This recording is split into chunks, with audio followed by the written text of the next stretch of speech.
Assalamualaikum warahmatullahi wabarakatuh. Perkenalkan, saya Rana Mrevinda dari kelas Pendidikan Kimia 3A dengan mata kuliah Kimia Anorganik 1, dosen pengampu Bapak Pangaloan Soleman Ritonga SPD MSI. Saya akan menjelaskan materi tentang oksigen. Baiklah, langsung saja ke slide yang pertama.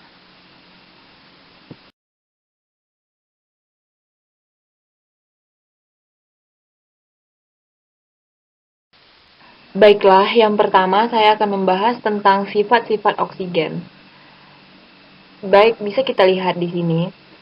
Oksigen memiliki simbol dengan huruf O dengan nomor atom 8. Dan di sini ada dituliskan massa atom relatif, titik lebur, titik didih, densitas atau gas, densitas cair, dan bilangan oksidasinya adalah +2. Kelimpahan oksigen di alam. Kelimpahan oksigen di alam kurang lebih ada 20%, dan di dalam air ada 5% lebih kurang. Unsur oksigen mudah bereaksi dengan semua unsur, kecuali dengan gas mulia ringan. Oksigen mengembun pada derajat minus 183 derajat Celcius dan membeku pada suhu minus 218 derajat Celcius. Oksigen ini merupakan oksidator yang dapat mengoksidasi logam maupun non-logam.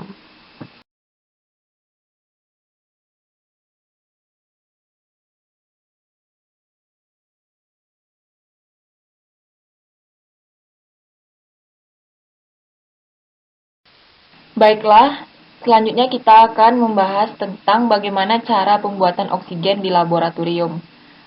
Yang pertama, kita harus mencampurkan campuran mangan dioksida dan asam sulfat untuk memperoleh oksigen dalam bentuk gas.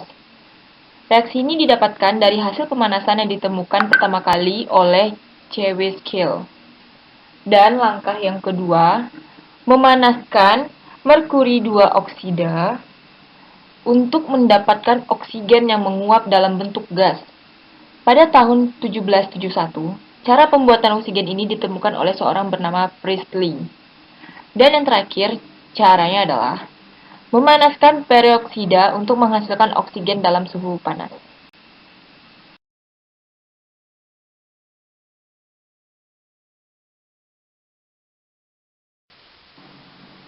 Pembuatan oksigen dalam industri. Pembuatan oksigen dalam industri dilakukan dengan distilasi. Distilasi itu sendiri mempunyai arti adalah, destilasi atau penyulingan adalah suatu metode pemisahan bahan kimia berdasarkan perbedaan kecepatan atau kemudahan menguap bahan. Dalam penyulingan, campuran zat dididihkan sehingga menguap, dan uap ini kemudian didinginkan kembali ke dalam bentuk cairan. Setelah itu, untuk memisahkan oksigen dari gas-gas lain penyusunan udara seperti nitrogen dan karbon dioksida berdasarkan perbedaan titik cairnya.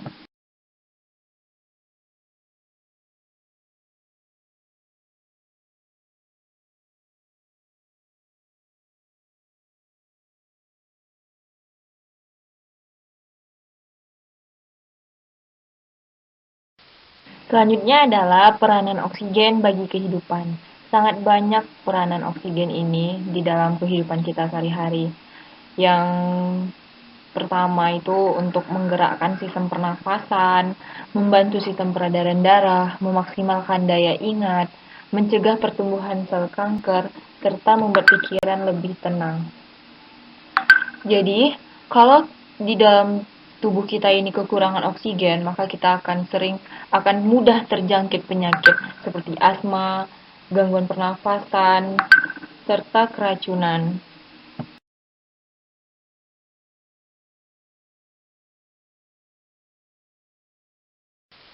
Kegunaan oksigen untuk industri. Kegunaan oksigen untuk industri yang pertama adalah oksigen diperlukan untuk reaksi yang mengubah karbon menjadi gas karbon dioksida dalam pengerjaan baja yang berlangsung di bawah suhu tinggi di dalam tunur sembur. Karbon dioksida yang dihasilkan kemungkinan reduksi oksida besi menjadi senyawa besi yang lebih murni. Oksigen yang digunakan dalam aplikasi lain yang melibatkan logam yang membutuhkan suhu tinggi seperti obor las.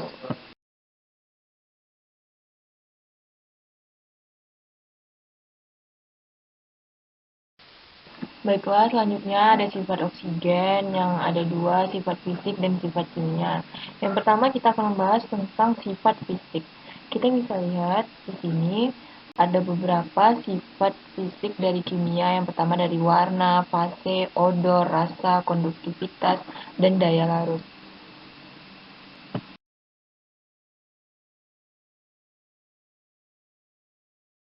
Selanjutnya adalah sifat kimia. Sifat kimia oksigen yang paling penting adalah mendukung pembakaran. Artinya membantu benda lain untuk terbakar. Yang kedua, oksigen juga bergabung dengan elemen pada suhu kamar. Contohnya adalah karet. Bilangan oksidasi oksigen berdasarkan konfigurasi elektronnya. Yang pertama ada bilangan oksidasi unsur bebas, yaitu 0, dengan contohnya, dan bilangan oksidasi ion monoatom dan poliatom sama dengan muatan ionnya. Dan di sini ada contohnya. Dan selanjutnya ada bilangan oksidasi unsur dari logam 1A adalah plus 1, dan unsur dari golongan 2A adalah plus 2, dan golongan 3A adalah plus 3. Dan di sini ada juga contohnya. Selanjutnya, bilangan oksidasi unsur golongan 4A pada senyawa biner adalah minus 2, dan unsur golongan 7A pada senyawa biner adalah minus 1. Ini terdapat juga contohnya. Dan selanjutnya, bilangan oksidasi unsur H yang berkaitan pada senyawa logam adalah plus 1. Apabila berkaitan dengan senyawa non-logam, maka nilainya minus 1. Bilangan oksidasi oksigen dalam senyawa peroksida adalah minus 1. Bilangan oksidasi oksigen dalam senyawa non-peroksida adalah minus 2. Selanjutnya kita akan membahas tentang cara pembuatan ozon serta sifat-sifatnya. Baiklah, yang pertama kita akan bahas cara pembuatannya. Ozon bisa terjadi secara alamiah di dalam smog atau yang lebih kita kenal dengan kabut, terutama di kota-kota besar seperti di Jakarta. Gas NOx dan hidrokarbon dari asap buangan kendaraan bermotor dan berbagai kegiatan industri merupakan sumber pembawa terbentuknya ozon. Reaksi dari ozon dengan gas hidrokarbon ini dilanjutkan dengan terbentuknya asam nitrat dan asam sulfat yang selanjutnya dapat menimbulkan hujan asam. Ozon adalah gas beracun, sehingga bila berada dekat permukaan tanah akan berbahaya bila terhisap dan dapat merusak paru-paru, bahkan bisa menyebabkan kematian. Selanjutnya kita akan membahas tentang sifat-sifat ozon. Sifat ozon itu amat mengkakis dan dipercayai sebagai bahan beracun dan bahan cemar biasa. Ozon mempunyai bau yang tajam dan menusuk hidung. Ozon juga termasuk dan terbentuk pada kadar rendah dalam udara akibat arus listrik seperti kilat dan oleh tenaga tinggi seperti radiasi elektromagnetik. UV dikaitkan dengan pembentukan kanker kulit dan kerusakan genetik. Peningkatan tingkat UV juga mempunyai dampak kurang baik terhadap sistem imunisasi hewan, organisme akuatik dalam rantai makanan, tumbuhan, dan tanaman. Penyerapan sinar UV berbahaya oleh ozon transfer amat penting untuk seluruh bumi.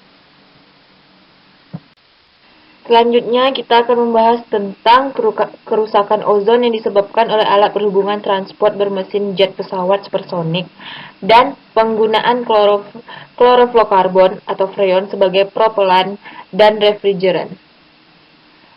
Ya, supersonik, pesawat dengan kecepatan supersonik menghasilkan polusi udara yang luar biasa, yang biasanya kita sebut dengan sonic bomb.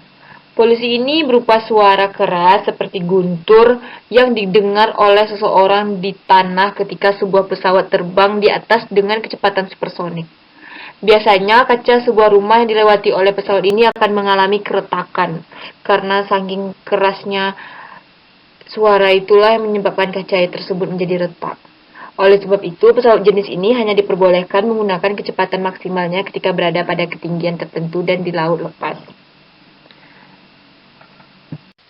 Selanjutnya kita akan membahas tentang pembentukan ozon melalui mekanisme oksida nitrogen monoksida.